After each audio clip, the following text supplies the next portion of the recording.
Cari fedeli, siamo qui riuniti per celebrare il matrimonio del signor Cornuto Michele Francesco detto Cicciuzzo e della signorina Puglia Abusa lo schiavo salvatrice detta Vanessa. Figliuzza mia, lo sapevo che ti saresti trovato un vero Cornuto di buona famiglia che ti pigliava in sposa. Lo sapevo io.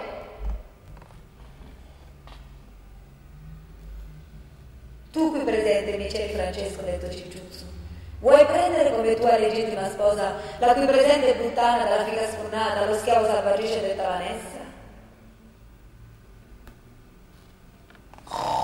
Sì, le voglio. Le corna le voglio.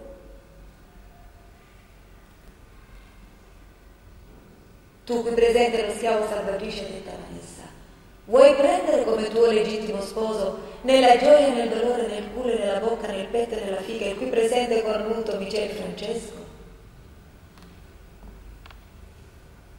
Sai, lo vuoi, nel culo, nella bocca, nella figa, non è che lo vuoi. Il marito vuole dire qualche cosa?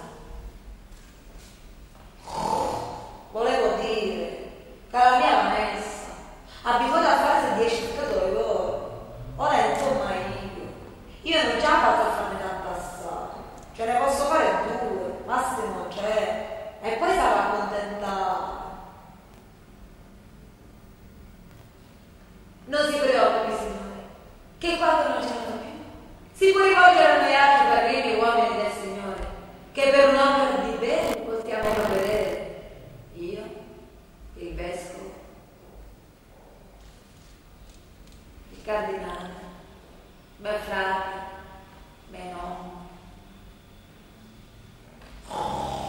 Pure cardinale che ci sta di bene. Sì, sicuro cardinale. La sposa vuole dire qualche cosa.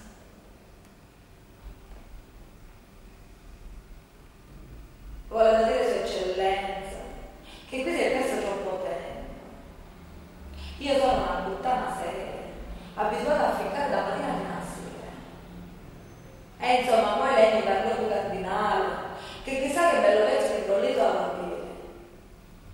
Allora, se ci potevamo sbrigare e ne potevo all'estero e spicciarci un pochino. Quanta cresce, signora mia. Prima dobbiamo sentire la madre della sposa. Ma benissimo, tanto ricordo che più sull'auto mai. Ma come marito Maranna, che ricordo ce ne facevo più che potevo per farlo contento. Ma Gesù è stata la famiglia e esaudirlo. E mi fecero trovare per mio figlio una moglie, che ricordo ci fa più di mia. Mi so e mi mangio messi insieme.